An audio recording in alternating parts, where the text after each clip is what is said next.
So I figured that'd be a good deep question to dive into today. How does overload actually operate?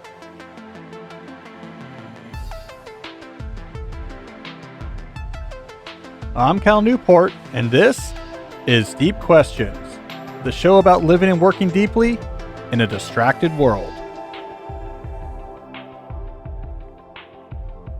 I'm here in my Deep Work HQ, joined as always by my producer, Jesse. Jesse, did you notice the change I made? No. To the tagline? I missed it. Living and working deeply in a distracted world. Okay, because before it was two sentences. It used to be living and working deeply in an increasingly distracted world. And it's always bothered me because here's part when you're writing, right? When you're writing at the professional level, there's a lot of different components that goes into that. But one of the things that goes into writing is just the pure sound and rhythm of the words. And increasingly, to me, that's a confusing jumble of in and type sounds, in type sounds. It's sloppy writing, right? It'll catch your attention in your mind's voice. So I never quite liked in and increasingly. It's just bad writing. So when did you determine this? On like a walk? I've not liked it, but I felt like, well, we're stuck with it. And today I said, no, we're not stuck with it. It's my show. I can change it. It's bad writing. You don't say in an increasingly distracted world. I mean, you could. It's okay written down, but it just doesn't sound right. So I'm testing out. Maybe we'll lose a lot of listeners. They'll be like, I don't know, man. If it's not increasing in distraction, what's the problem here? And they're going to stop listening, and that's the end of that. But it feels unnatural to me, but a distracted world. Maybe I'll get used to that. Or I'll forget all about that change and be back to the normal. Let me tell you what's going on. Interesting experience in my personal life that made me think again about a topic for the show. So as listeners know, I had a busy period recently I was coming off of, in part just because I had a few very large things that happened to coincide. So I have teaching, teaching takes up a lot of time. I was working on finishing the manuscript for my book on slow productivity. I was working on that really large artificial intelligence article for the New Yorker. And so these things were happening at the same time. They each had big time demands. And then that period is over now. Class has ended. The manuscript, we're just doing some final tweaks before that's ready to be submitted. And the article's done. Right. So these big things were taken off my plate. I recognized earlier this week, however, that I was feeling even busier than I had been before. I would get into my inbox and be trying to catch up with things and email. And I would say, okay, let me just come in and clear my inbox and just be done or get back to working on something else. And time would go on and would stretch and stretch. The other day I timed it. I spent 2 full hours just wrangling with trying to get through the inboxes. And then I went into an interview and came back. And one of the inboxes I cleared already had 16 new messages in it. And I was feeling busier than I had been before when I don't have any of these really large things sitting on my plate. And this got me thinking about the topic of overload, which I think is a critical topic when thinking about knowledge work, especially in our increasingly distracted world that we're in. Overload is a tricky topic. I think my experience is actually exposing the subtle nature of how overload actually emerges and what actually causes it. And I think we need to understand these subtleties if we're going to try to push back against this scourge of the knowledge sector. So I figured that'd be a good deep question to dive into today. How does overload actually operate? So I want to take a closer look at that, and we'll do some questions about overload, and then we'll switch gears at the end to talk about something interesting. All right, so let's talk about overload. When you get a work commitment that you agree to, it's broken into, or we can break it into 2 different parts, execution and overhead. So execution is actually executing the work required by that commitment. So if we take an article that you're writing as an example, the execution is actually writing the article. You're at the word processor, you're putting the words there. The overhead is everything that goes around it. The back and forth communication to set up the interview with someone. I'm trying to arrange a time with my editor to go over these changes. The fact checker and I need to get on the same page. So it's the collaboration and coordination that surrounds the actual execution of the work. Now, when most people think about being overloaded, they think about execution. The total amount of things I actually have to do has piled up to a point where I don't even think I have enough time to get it done. This is the classic understanding of overload. This is what students suffer from.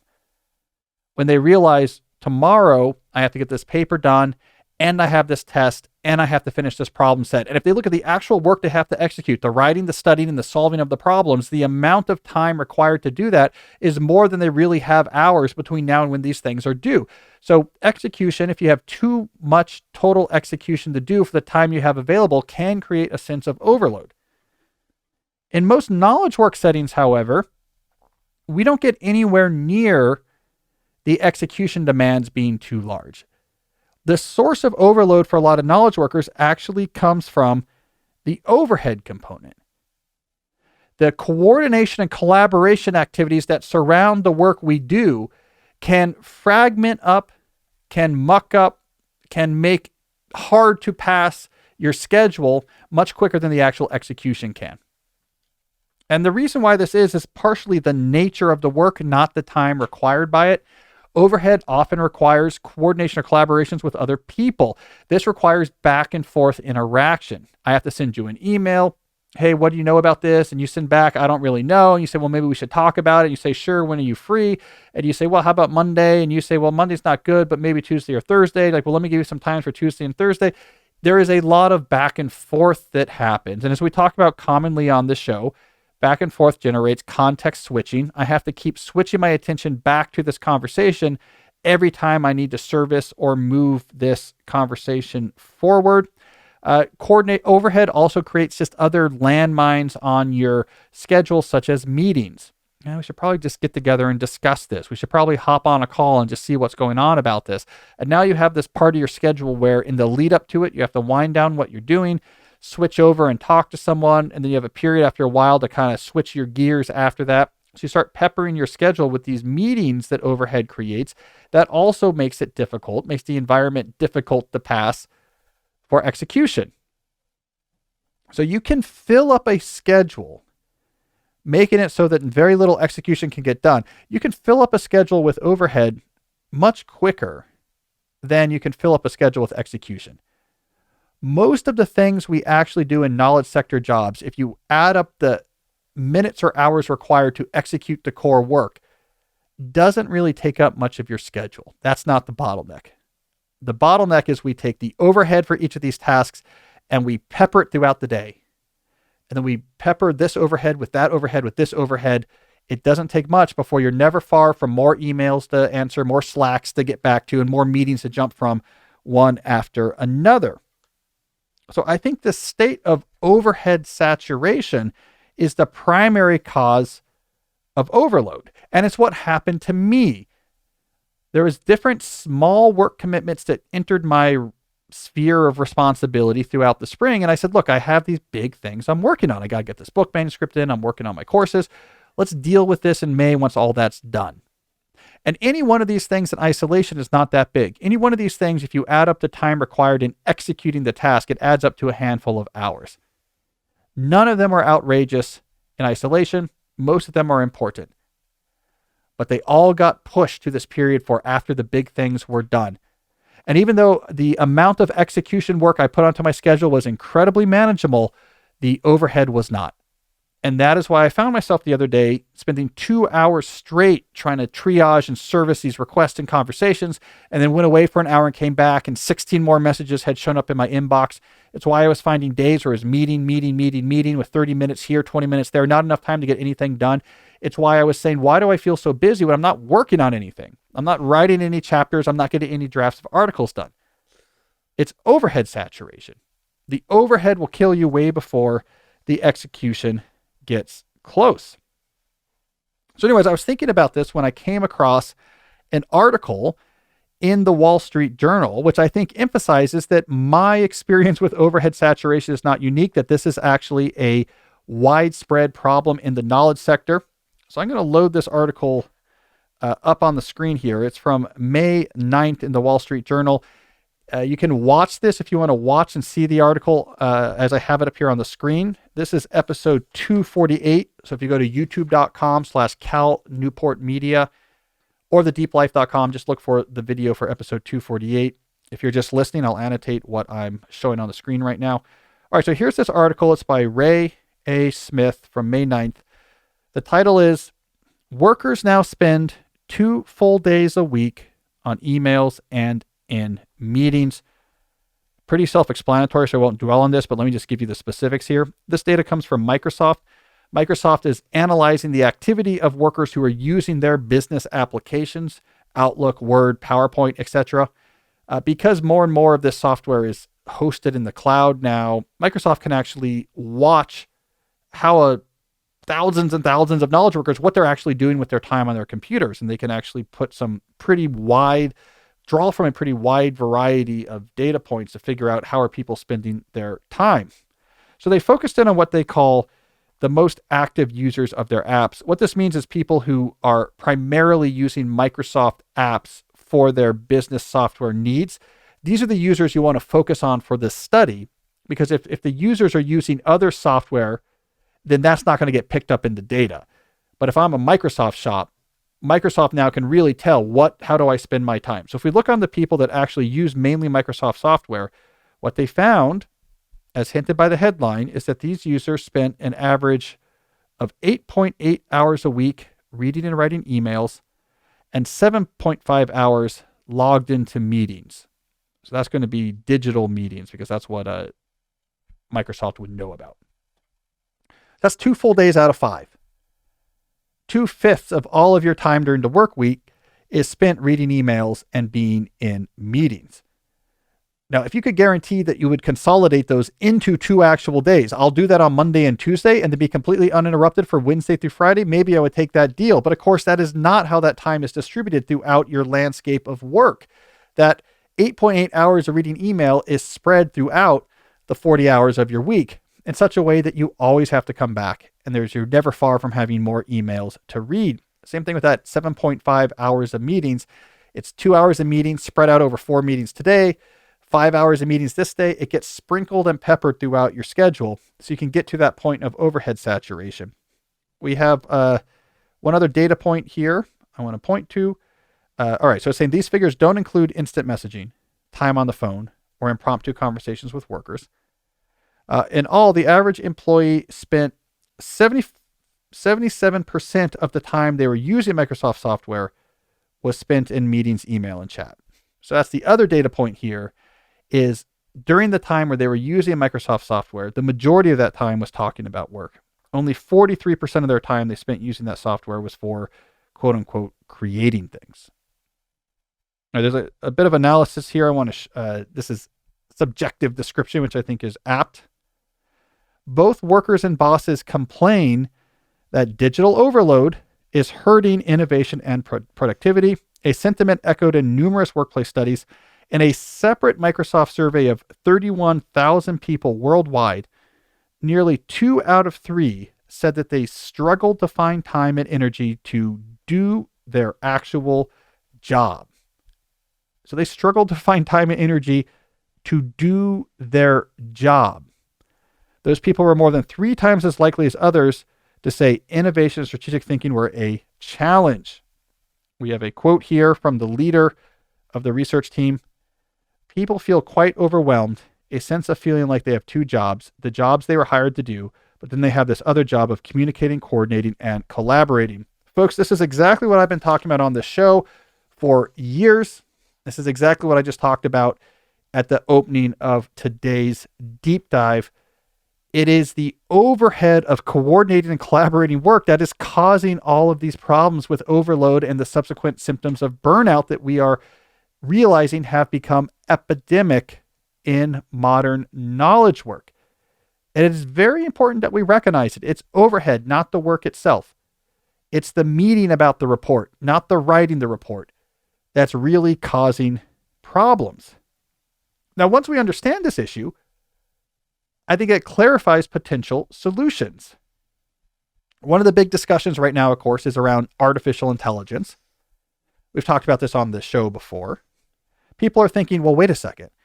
Maybe what we need to help work become more productive is artificial intelligence agents, artificial intelligence powered agents that can that can help us do our work, that can help gather sources or write the rough draft of the article that we need to write, or gather the information I need to put together this spreadsheet. And this is going to really boost productivity. And my point is, let's say even if that technology can do all of that, and that's a whole separate if, can it really do that? Let's put that aside for now. It is not going to get to the core of the problem that is making people feel overloaded, which is the overhead around these tasks. The needing to go back and forth on these nuanced, subtle, subjective, interpersonal issues about what about this? Do you know about this? When should we meet about this? Let me get your thoughts on this. Let me make sure everyone feels heard. This sense of overload is coming from this overhead, and that's not something we can solve by just making our software tools more efficient. It's not something we can solve by having an artificial intelligence agent gather data from us. It's not something we can solve by making the interface for communication faster, that my email is going to auto guess what words I want to type. All of that might help a little bit at the margins, but if we want to really get rid of overload, we have to start caring about how we collaborate and coordinate work. How do we take that activity of collaboration and coordination that surrounds the work and make its footprint much smaller and consolidated? How do we get rid of the ability of even a relatively small obligation to create 30 or 40 back and forth emails and 4 meetings? I believe that to be critical.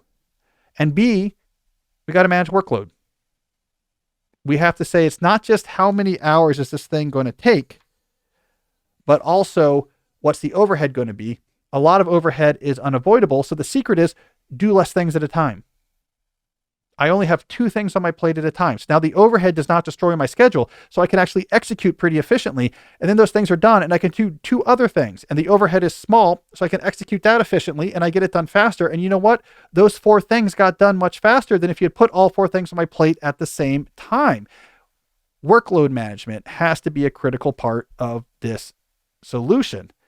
And that's something that's going to require systems, that's going to require organizational buy-in. So I think this is where our focus should be, not how do we do our work faster, but instead, how do we make coordination and collaboration that surrounds tasks have less of a spread out footprint on our schedule? And B, how can we have smarter workload management systems that keep less on your plate at the same time? This is not about doing less work. This is not a dichotomy between workers and management where they both have their own interests. And it's in the management's interest for us to have more on our plate and in our interest to have less. No, it's in everyone's interest for us to hold things back and only give people 1 thing to do at a time or 2 things to do at a time because it gets done faster. And the total amount of work produced per year is going to be higher. But it just requires a system, and that's annoying, and that's hard, and we don't like change. So I think overload is a real issue. It's caused by overhead. Overhead is where we have to focus our energy when it comes to trying to find solutions. So I think that Wall Street Journal article makes clear this is a widespread problem. It's time to get more serious about thinking about how to get rid of it. Did you talk about overhead saturation in A World Without Email, that term? No. I mean, I definitely talked about overhead being a problem and the back and forth being a problem. And A World Without Email gets into the psychology and neuroscience about why all that context shifting is really bad. But I didn't use that term. In my new book, in Slow Productivity, which is coming out next year, I do talk about this. And actually, the terminology I use in that book is the overhead tax. Every obligation brings with it an overhead tax. And when the amount of that taxes get to a certain point, you get the saturation. I sometimes also call it an overhead spiral, where now suddenly you're spending so much time in the overhead of your work that you can't actually get the work done, which means more work piles up, which means more overhead enters the scene and it spirals out of control. Yep. And I think this happened. I talked about this more in the book, so I can talk about it now because it'll be a year till that book comes out. But basically, a really short summary of the argument I made there is we tend to keep our workloads right at the precipice of that spiral out of control. So we say yes and yes and yes until we're so worried about things spiraling out of control that we finally have cover to say no. And what happened, this was exposed by the coronavirus pandemic, because for a lot of knowledge workers, when they quickly shifted remote, it's not like it doubled their workload, but it added a non-trivial amount of new work unexpectedly. And since everyone was right on the edge, it pushed a lot of people right over that border. And that's why we had that phenomenon during that first year and a half of the pandemic, where we had knowledge workers at home who were doing Zoom meetings 8 hours a day, who were emailing until late at night, and who were feeling like they couldn't actually get much work done. It's because we pushed the whole population over that point where you get fully saturated by overhead. It's just really not a good place to be. And managers should really worry about this. I mean, it's a terrible way to actually deploy your resources if you have workers who are saturated with overhead. I think that's important because, it's nice to have a dynamic where we can tweet indignantly about bad people, but the solution here is more complicated and the issue is more subtle. It's not just mustache twirlers saying, if I could just get more overhead on Jesse's plate, my plan to, kidnap the queen's daughter and get a ransom is going to come to fruition. It's not necessarily a mustache twisting manager. It's a haphazard work system. In the absence of other ways to keep track of how much work are you doing, to have ways to hold on to work that's not just on a person's plate, but in a centralized way, in the absence of these smarter systems, we're just going to push ourselves till we get worried. And so we're going to push ourselves way past the tipping point of what's the right trade-off between overhead and actually getting things done. So we'll see. Too bad books take so long to come out. Like, I'm almost done with this book. Next month, we're going to be, it's called transmittal or transmission. It's where you pass on the manuscript officially from editorial to the production teams. And this is where, then it's a year. A lot of overhead in publishing a book. It really is. It really is, guys. But don't worry, you'll hear plenty about that next year. We're working on covers now. That's exciting. See, all this stuff has to happen so early. Like, you need a cover and advertising copy and marketing strategy really far in advance because it starts so early. Like, if we're going to release next February or March, the meetings, the sale of the books to bookstores that are going to come out in that time happens pretty soon, right? That'll happen later in the summer, which means right now we have to be getting our ducks in the row so that the sales team can have everything they need to sell this book late summer for bookstores thinking about what are we going to place in early 2024. So the book kind of has to be done before then. Publishing books takes a long time. All right. So anyways, what I want to do is I got some questions. They're all roughly connected to this issue of overload and how to fight it. First, I want to mention one of the sponsors that makes this show possible. That's our friends at Rhone, Rhone. I've worn Rhone shirts for a long time, and including to today. I've been a big fan of their athletic workout shirts. It's my standard here in the DC summer. But what I'm excited about is that they have stepped into the world of more casual, not formal wear, but not t-shirts, something you could wear to work, something that you could wear meeting people for drinks. And I'm excited about that move. In particular, we're talking about their commuter collection, the most comfortable, breathable, and flexible set of products known to mankind. So their commuter collection, we're talking pants, dress shirts, fourth zips, and polos. So sort of the workhorse clothing items of all of the overloaded knowledge workers out there. When you get the Rhone commuter collection, what you're getting is their 4-way stretch fabric, which is very breathable, very lightweight, and very flexible. You can wear the same shirt to work that you would wear playing 18 holes of golf, and it's going to look great. They also have wrinkle release technology. Travel with this stuff, the wrinkles just go away, especially as you wear it throughout the day. They also have Gold Fusion anti-odor technology. I'm big on this for teaching. I'm big on this when I'm traveling to give talks because I'm on the move. I'm up there in the classroom. I'm moving around. The rooms are often hot. To have a lightweight, comfortable, breathable shirt that still looks good, it's not going to be wrinkled. It's a game changer. A really good shirt. So the commuter collection can get you through any workday and straight into whatever comes next. Head to rhone.com/Cal and use a promo code Cal to save 20% off your entire order. That's 20% off your entire order when you head to rhone.com/Cal and use that code Cal. It's time to find your corner office comfort. Let's also talk briefly about our friends at Huel, Huel. As longtime listeners like to know, or as longtime listeners know, I like to automate my nutrition pre-dinner. I do not want to think about what I eat or drink between when I wake up and when I'm done with the workday. I want something quick and automatic that I know is healthy. This is why I like Huel Black Edition, a high-protein, nutritionally complete meal in a convenient shake. It gives you everything your body needs in 2 scoops, including 27 essential vitamins and minerals and 40 grams of protein. Each scoop has 200 calories, so if you want a standard 400-calorie meal, you just do 2 scoops, put it in their shaker container, put some water, shake it up. You got what you need. It took you 3 minutes.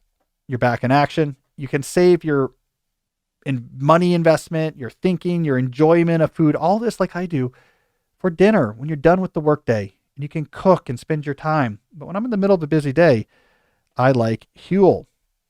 So the black edition is vegan. It's naturally gluten-free. It's lactose-free, zero artificial sweeteners, naturally flavored. Good flavor.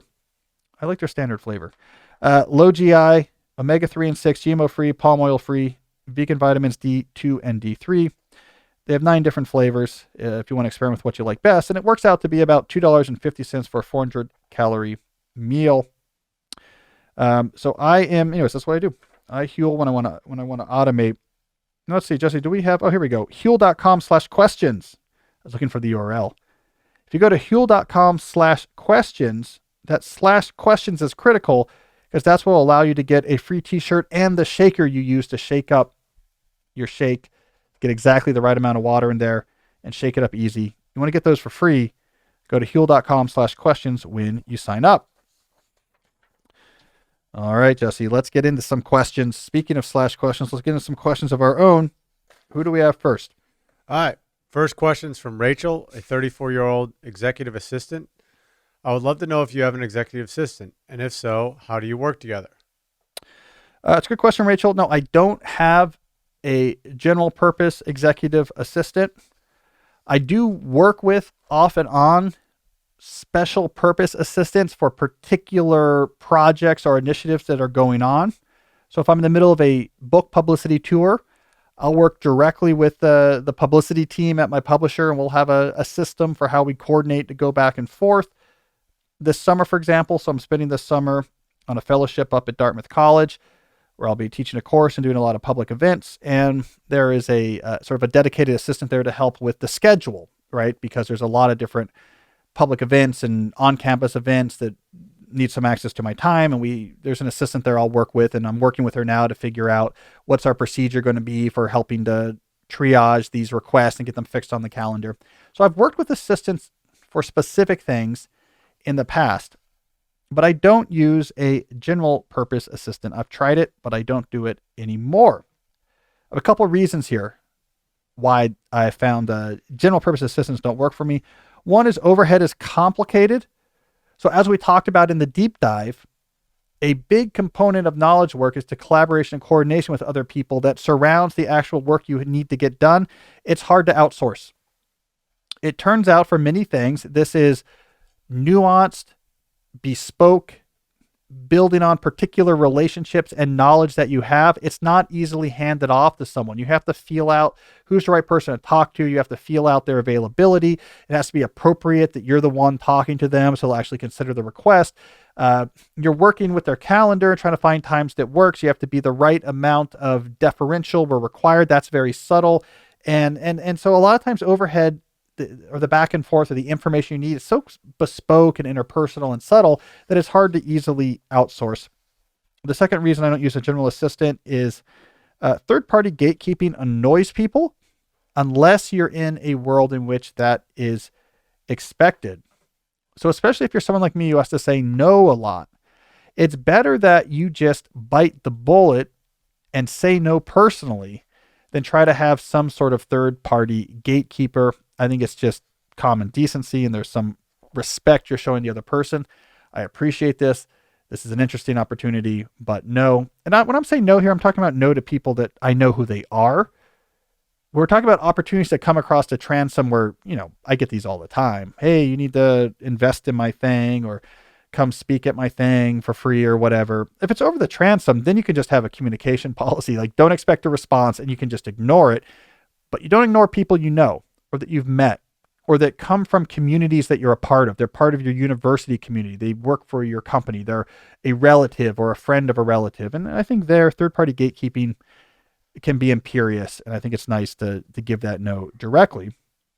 And the third reason I don't use a general purpose assistant is my time is something I manipulate like a chess game. I see this day is kind of getting crowded. I want to leave this day completely open. If I need these 2 hours here, I just have a gestalt sense of sustainable schedules versus not. I like to choose where things fall on my calendar. I have been in situations before where someone else has access to my calendar and can put things on my calendar. I hate it. I do not want people putting things on my calendar without me because they build terrible schedules.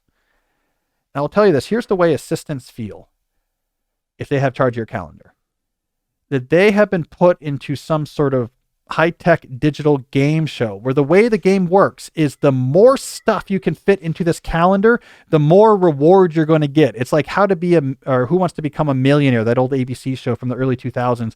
Hey, if I can fit 10 more things into this day, figure out how to make 10 more things fit in, I'm going to move up to the $250,000 level, and Regis is going to get the whole crowd cheering for me. It becomes a game where they win by keeping you as busy as possible, where to me, the game is keeping things as sustainable as possible. So I want to play my schedule like a chess game. It's why when I do work with schedulers for publicity or for the summer or something like this, I always want a system where they can present to me, here are the different things, here are the different general ranges of time these things could work. And I'm the one who says in the end, put this here, put that here, put this there. And then I'm happy for an assistant in that instance to then on my behalf communicate that information, etc. I want control of my schedule. It's like a director wanting final cut. It's very important to me that I know when things should be putting on my schedule. I don't want people to do that for me. There are places where assistants work well. Executive types, C-suite types, college administrators, you're a president, you're a provost. Your whole life is meetings. All you do is meetings. There's no, let me have an easy day and a hard day. You know you're going to fill all day with meetings, so you might as well have someone just do all of that for you. Make a meeting with this person, make a meeting with that person. You know your whole day is going to get filled anyway, so you might as well just have someone do that for you. It makes sense there. In Hollywood, people like to have assistants to do errands for them, and I guess that's nice. Hollywood people, including some podcasters I know who live out there, will often have assistants to go to the store. This is not an East Coast thing. We don't really do this on the East Coast as much, but this, can you take my car, get my car washed, pick up my dry cleaning, can you grab me the burrito I like from the place or wherever and bring it back? And so I don't know. I think some people like that. And again, that's more West Coast and East Coast. But outside of that, I don't know. General purpose assistants just don't work as well as people think they're going to be. So the right solution here, I believe, is just to do less things. The right solution is, if possible, lower the obligations in your life to the point where you wouldn't even need an assistant. That's probably the better way to solve the problem of overload, is reduce the load as opposed to trying to introduce another person into helping you manage the load. I mean, it's just, again, it's hard for that to be useful unless they're very dedicated. They really understand you and what you're doing. But for many people, it's just more work than having no assistant at all. This is another, I don't want to keep bringing everything back to AI, Jesse, but we talked about, I don't know, last week or the week before, this AI null hypothesis, which was the claim that artificial intelligence will have a minor impact at best or no impact on most people in the next 5 years. And my claim was, it's possible that that's going to be true. Like, we haven't disproven that yet. We haven't seen yet enough actual major real disruptions, not hypotheticals, to say the null hypothesis is not going to happen. I actually think the issue with assistance, you have to follow my logic here, becomes an argument in favor of the AI null hypothesis. And here's how I connect those dots. One of the big interesting innovations of the first decade of the 2000s was the internet made it possible for you to have low-cost virtual assistants, right? So now you could have an assistant without having to pay full salary and benefits to someone and have an office space for them. You could outsource it to someone in English-speaking Philippines, and it's very affordable. And they work for a few different people. It's very efficient. It's all done throughout the internet. In some sense, this is like having a more powerful artificial intelligent agent than anyone's ever been able to build yet. An actual human mind that you could explain things to them in natural English, and then they can just go do things for you.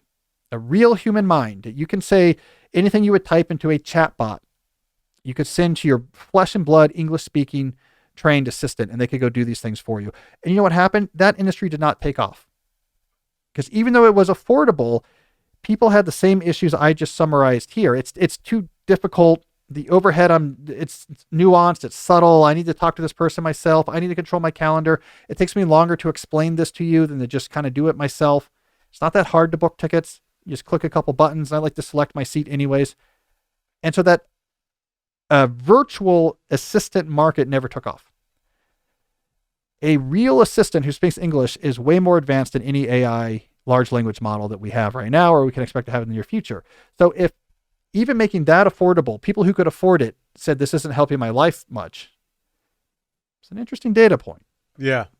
It doesn't mean that these AI models aren't going to have other things they can do that are really, really useful and do it at a scale, and it's different and even better than a virtual assistant. But I think it's an interesting data point that when we were given the most advanced intelligence, more advanced than anyone's ever engineered in a computer, and made it affordable, it didn't solve our problem of overwork, because it's mixed up in this complicated, nuanced collaboration and coordination and meetings and back and forth emails. And it wasn't really easy to describe how someone else could take that over for you. In all your research, have you ever come across any information on the growth of the virtual assistant world? I remember when it was big, Ferris pushed it really hard around 2007, a bunch of articles on it. The online community got real big on it. I don't know anyone maybe a handful of people, but my group of peers, especially in writing and small business, are perfect target market for this. Mm-hmm. None of them use them. And they used to before? A lot of people tried them. I tried it. Oh, you did? Yeah. And I had these issues. I was like, this is not helping me. Mm-hmm. Yeah. So I don't know. I think that's a useful data point. It tells us about the nature of overhead. It tells us about what technology can and can't do to help us. I don't know. It's an interesting data point to keep in mind. Mm-hmm. All right, let's roll on. What do we have next?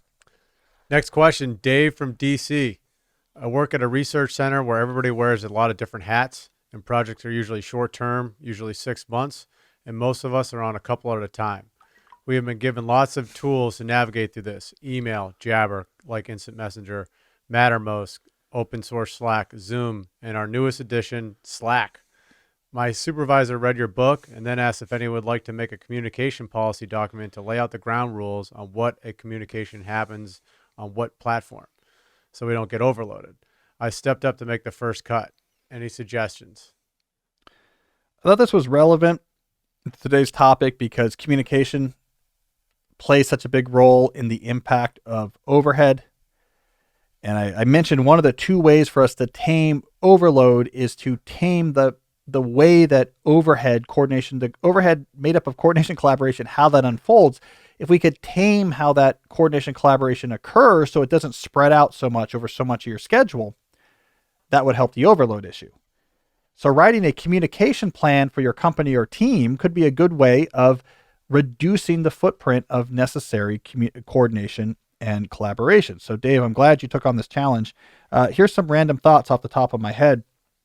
All right, if I was writing one of these things, I would say, number one, email is for the following purposes: announcing information that does not require a reply, non-urgent questions that can be answered with a single reply. Hey, can you remind me what time this is at? Are you coming to this event next week? I didn't get your RSVP. Can you remind me which folder we were putting these files in? Email can also be used for delivering files or other types of content. So you wanted this contract. I attached it to this message. Here you go. Keep email for those things. Anything that requires back and forth interaction. So beyond just answering a single question, this should be done synchronously, real time, where we can just talk back and forth to each other in real time. Where should these interactions occur? Option number one should be office hours. Everyone has office hours most days, maybe multiple times a day, on some days a week. Well publicized when your office hours are. This is the default.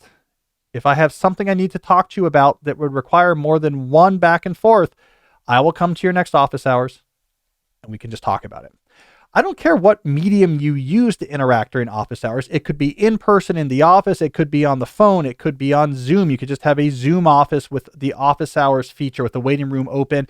It could be on Slack. I think it's completely fine to have an office hours channel on Slack where people could just come and start slacking. The key is you want real time, synchronous during those set hours. If the interaction requires multiple people, so you're about to use that CC button, you should have regularly scheduled docket clearing meetings for your team, probably twice a week. There should be a shared document that accompanies these meetings. Throughout the week, in between the docket clearing, if something comes up that needs to be discussed as a group, you add it to the shared document. When you get to the next docket clearing meeting, you look at the shared document as a group and you go through it piece by piece and try to tackle each of the items. So this could be a big discussion. We need to figure out a new strategy, or it could be a scheduling decision.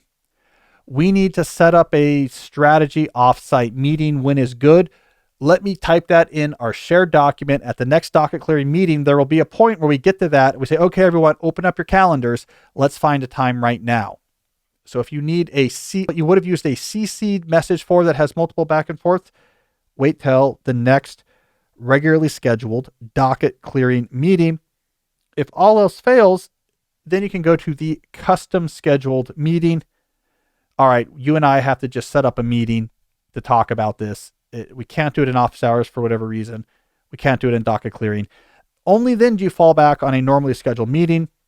You need some sort of automated process for setting up meetings. So either you can expose calendars with available times, or just keep, I like this method, a text file of available meeting times for the next few weeks. And you just email that to the person. If they select one, you schedule that and take it off the list. This gives you more control, and it prevents the person you're talking to having to go to a third-party app. So I like that method as well.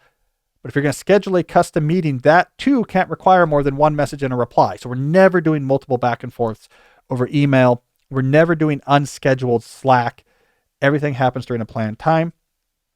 The custom scheduled meetings will be rare if you have regular office hours and docket clearing meetings. That will cover 80% of what might have been a meeting otherwise, and it leaves the meetings that remain to be quite reasonable. I would also recommend in this shared communication document that shared documents and folders are heavily used to collect information that needs to be accessed or updated by multiple people. Never, ever, ever use your email as a knowledge management system. Everything goes to a shared document that you can point people to, that people can edit and leave comments. Other people can come and check. So that technology should be used a lot as well. Do those things, Dave from DC, put that in your communication policy. You are going to see the footprint of the necessary overhead. This communication, the coordination, collaboration is going to plummet, and it's going to make the same amount of execution require a lot less time. And none of these tools, nothing here is a fancy tool. Nothing here is you need some, whatever you said, Jabber or Mattermost. You don't need anything complicated. You can implement these with the simplest Google Workspace, whatever tools. That's not the issue. The issue is the processes that surround them. So there you go. That's my rough draft of a communication policy. All right, Jesse, where we got? All right, next question is from Spiros. Hey, Cal and Jesse, it's Spiros from episode 220. Remember when he's a live caller? Oh, live caller. Nice. Yep. I have a question about overhead spiral. I took on a bunch of small but new distinct commitments. In isolation of them, none of them are a big deal, but combined, they have been exploding amounts of overhead. It seems like overhead grows exponentially with each new commitment and responsibility. Am I on to something? Well, Spiros, you are on something when you're noting that as you get more stuff on your plate, the cost of that seems to grow much faster than the amount of work you're adding. So if we do want to use sort of nerdy terminology and think about plotting the growth of effort required or effort generated on the y-axis and the x-axis being number of tasks, I would say that curve is nonlinear, super linear for sure. Is it exponential? Well, maybe we're getting a little too fine-grained there. But super linear, I think, is what's important here. What that means is the amount of effort required increases faster than the amount of work. So doubling the amount of work, the amount of obligations creates more than twice as much effort. And the reason is here is the interaction of overhead. So this all kind of comes back to what we've been talking about this whole episode. As you add more tasks, they bring their own collaboration, coordination overhead, the emails, the meetings, the back and forth required to support the task. These overhead requirements begin to interfere with each other. So now you have meetings that have to fit around other meetings. You have emails that are distracting you from these emails. And that begins to slow down the rate at which you're able to successfully coordinate. So if I'm only coordinating one thing, if it requires a lot of back and forth and some meetings, if that's all I'm thinking about, I can be locked in there. We can get that done without too much effort. If I'm coordinating three things simultaneously, it's not just the actual literal emails that have to be sent or meetings you have to go to. You're slowed down. Your context shifting back and forth, and you're stepping on each other's toes, which makes the coordination task even more complicated. So that's one way that you begin to increase the effort superlinearly. The other thing that happens is you pretty soon start taking up so much of your schedule that the execution of the work slows down. I have so many meetings and I have to keep checking email so often that the time it requires me to actually finish the things slows down.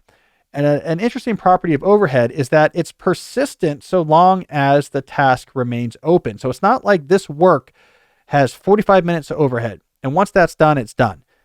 No, it's you have roughly this rate of overhead per week for this task until you get it off your plate. So as you get more and more overhead stacked up, the work that you're trying to do stretches out. And so this overhead follows that work. And it keeps stretching it out, right? So it just lowers the rate at which you're able to execute. And then more work is going to pile up behind because you're not getting things done fast enough. That creates more overhead. So there is this feedback loop effect to overhead. It doesn't take much before you have this serious cost on how long it takes to do work. And again, it's such an important point because so often, especially the management types, think about work like a computer processor. Why not just fill up this queue with all of these opcodes that are coming up so that we're ready to go? As soon as you finish something, there's always something you can work on, but that's not the way it actually operates in the human brain. The idea of like, let's just keep your plate super full so you're never bored doesn't work because the stuff on your plate in this metaphor is also putting off noxious fumes that's making you nauseous. It's a pretty good metaphor, right, Jesse? Like you're trying to eat the food. You're trying to eat the food. But the food's putting off fumes that's making you nauseous, and it slows down how fast you eat the food. Yeah. And the waiter keeps bringing more stuff over.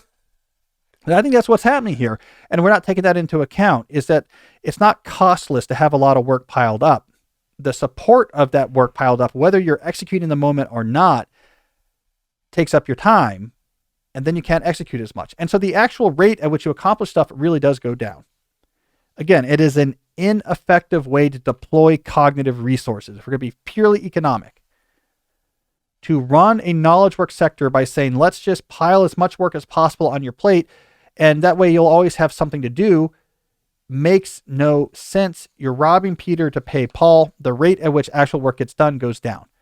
If you had a way to have a central holding tank for obligations, and I only gave you one at a time, maybe in the moment you're frustrated, because like, look, all these things over here, no one's working on. But here's the real question. How long does it take before everything in this holding tank is done? Way less time than if you start by just giving that all to people from the beginning. You want that overhead to be isolated from your workers until they really can put all their attention on executing that. Workload management is the biggest thing we're not thinking about in knowledge work. So if you come away with one thing from this episode, it should be that message. Workload management is at the core of the burnout crisis. All right, Jesse, what do we got next? All right, next question is from Chris, a 19-year-old student from California. I really enjoyed your deep dive on the different types of stress and have been thinking about how I can factor it into creating a career that will allow me to have a deep life. I have a high tolerance for delivering on expectations, a moderate tolerance for uncertainty, and a low tolerance for overload. What type of knowledge work jobs would match these preferences? Well, Chris, your profile's similar to mine. For people who don't remember the episode he's referencing, we did an episode where we talked about different sources of stress in knowledge work and why it's important to understand which stresses are more poignant for you than others, because that helps in your design of your career. You want to design it to be away from the sources of stress that in particular push your buttons. And so Chris is saying, I have a low tolerance for overload, but a high tolerance for expectations. Hey, you get this done, make it good. I don't care how you do it, but we're definitely going to evaluate what you do and it better be great. But meanwhile, you're on your own. That's the profile he likes. That's the profile I like as well. It's stressful because you got to produce. Here's the money, write me a book. This book better be good, but we're not going to bother you till you're done. You got to produce, but you'll be left alone until you do it. So Chris, what I'll tell you, you're only 19, it says here. So you got some time. But I have to say, jobs that are at the extreme ends of that tend to be creative endeavors. So like book writing, screenwriting, art, computer programming, etc., where you go and apply a skill to create something that is then unambiguously assigned a value. Do people buy this book? Does this movie make a lot of money? Is this program something that works really well and solves a problem people want? Those are the endeavors where you can get low overhead, high expectation. You can get that particular trade-off. And these can be tough markets. These are winner-take-all markets, right? You have to be really good. And you can't bluff your way out of not being good. You can't bluff your way out of being not good by busyness, by responding to a lot of email threads, by volunteering vocally, by just sort of being around a lot in the office. These pseudo-productive strategies, which are very common in knowledge work, don't work if you're in a high expectation, low overhead type of profession. On the other hand, these professions are great if you succeed, especially if that matches your type. They can be highly rewarding.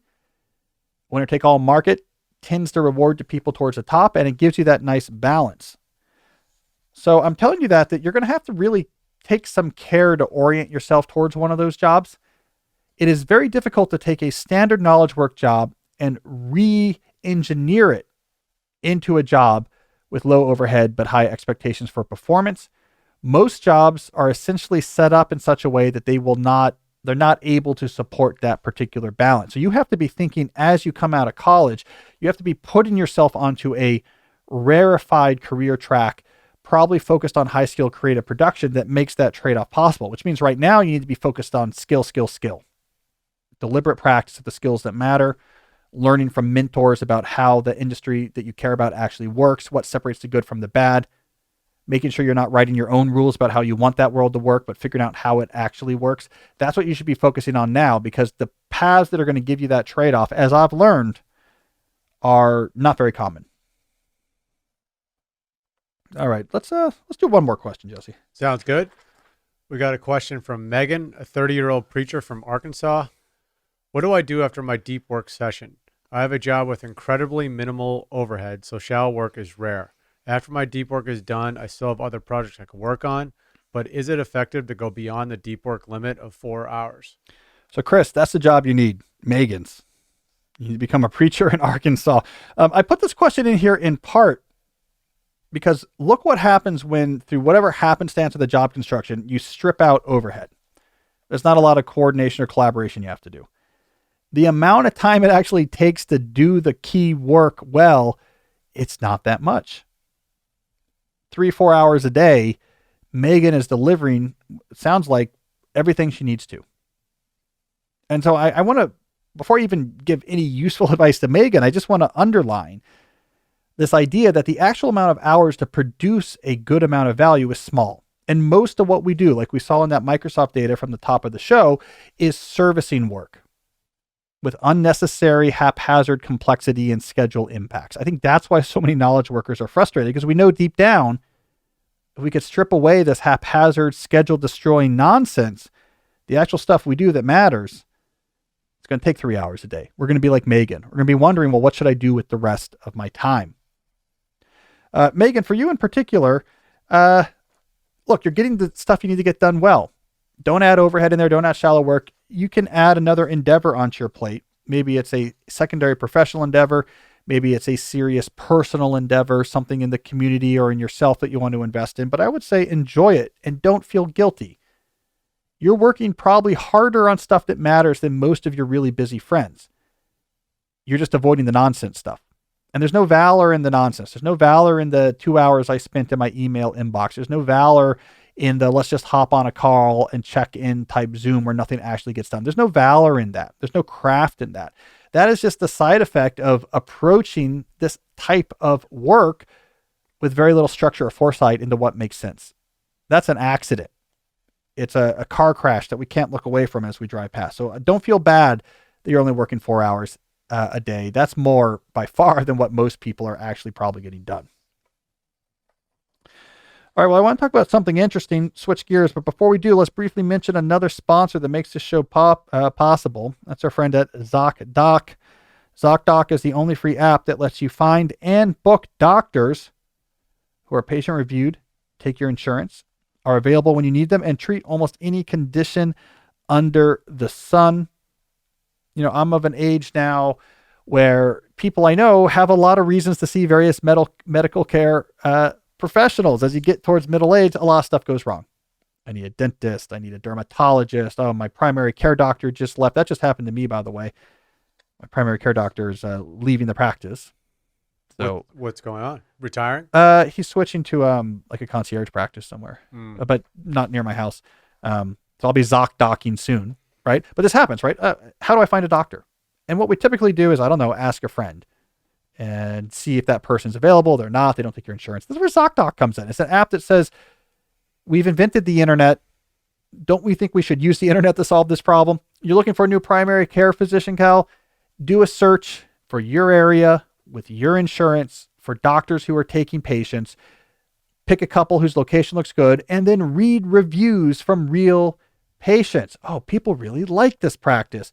Click the button. We got a new doctor to reach out to, and you get to what you're looking for. It makes so much more sense than just asking a few random people, hey, who do you use? And just hoping that they actually have availability. I also like that once you are in the Zocdoc ecosystem, their software makes it easy to deal with that professional.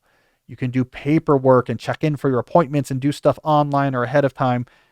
That makes it really easy as well.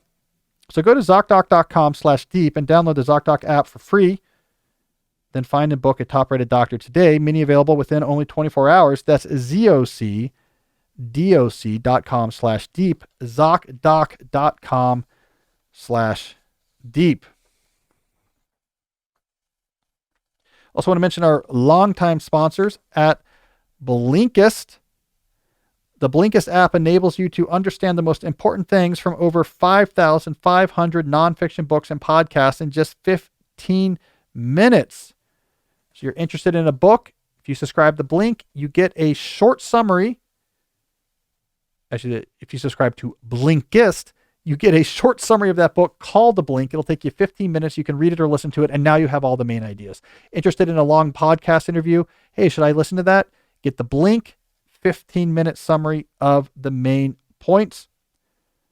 What I like about this is that it allows you to triage books. It allows you to figure out, hey, should I read this book or not? Let me just go through the Blink, get the main ideas. I've heard that before. Let me read this one. Oh, that sounds interesting. Let me buy that book.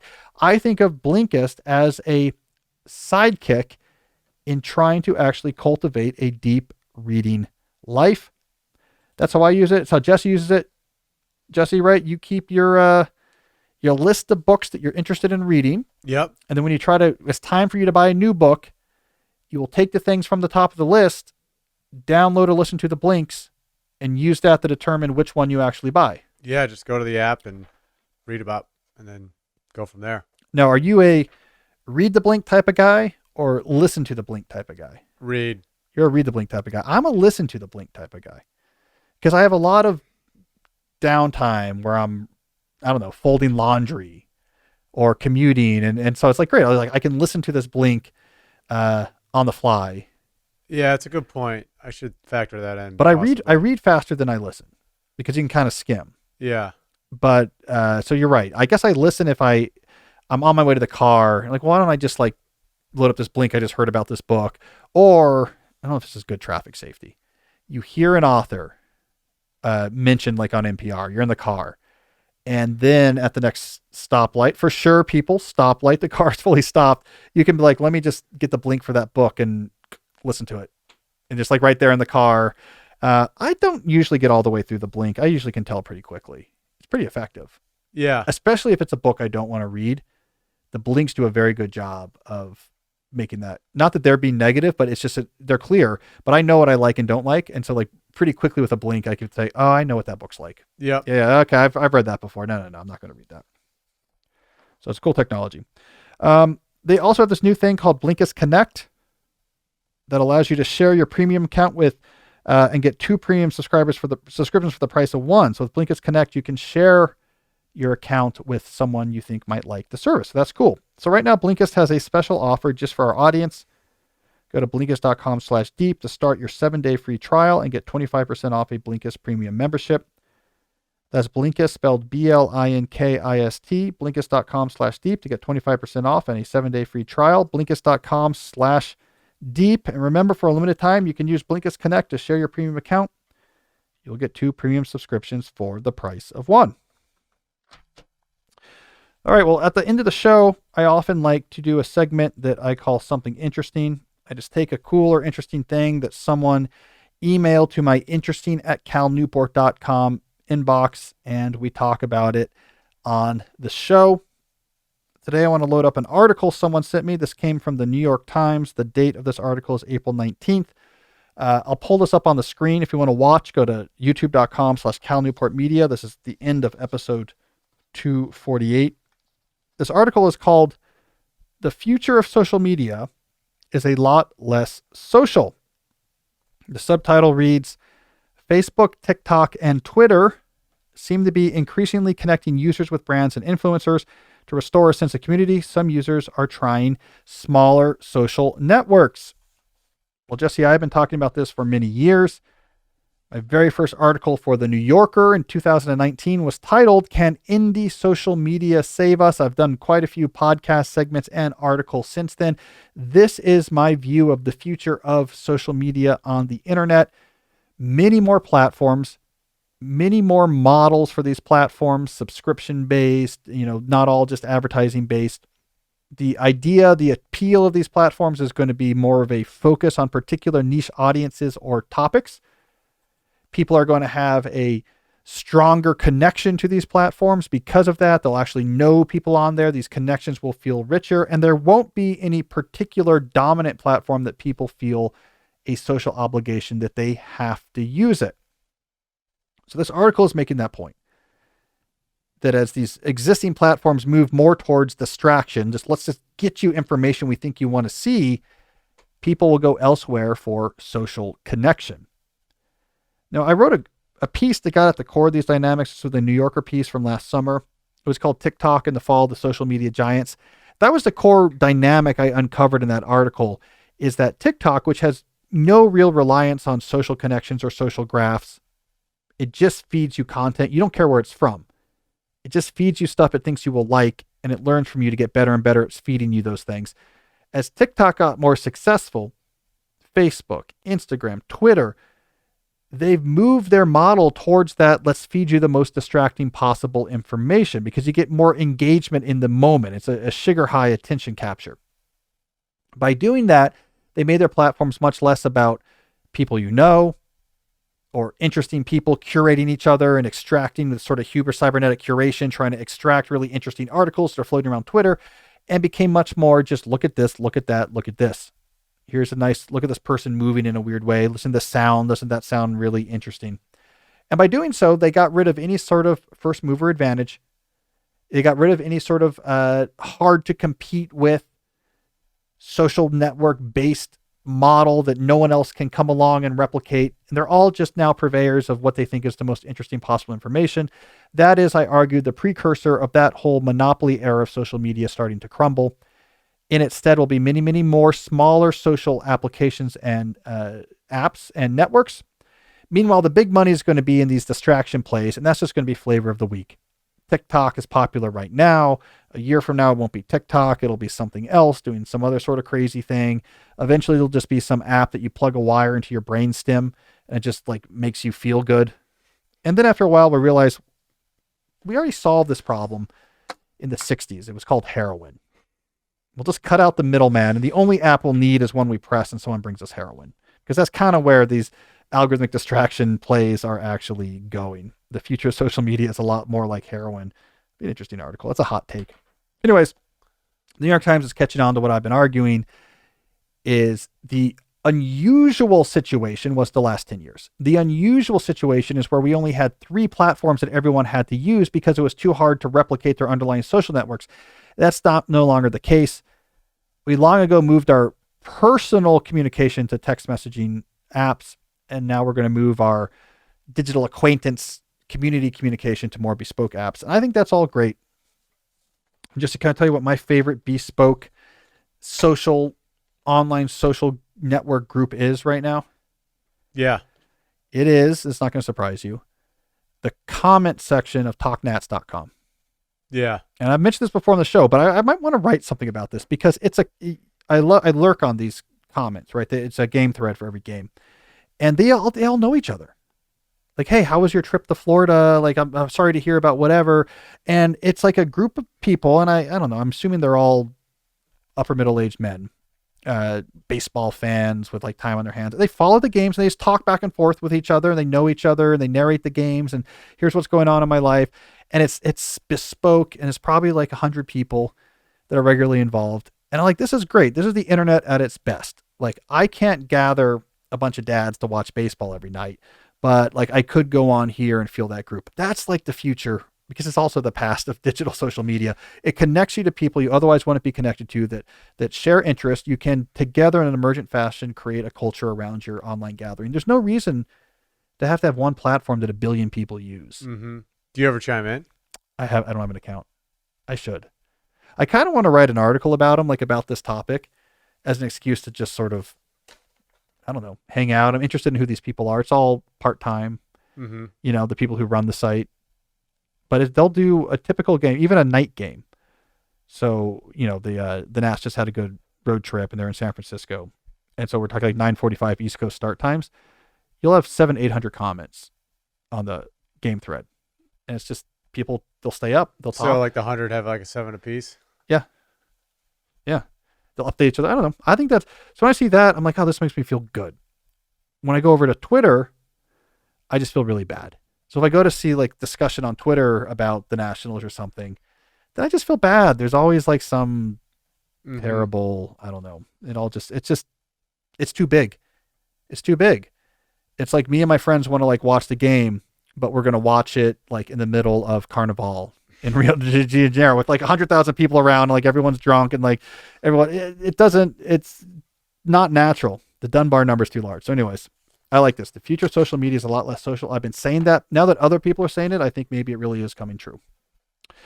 All right. Well, anyways, speaking of things coming true, I should probably wrap up this show.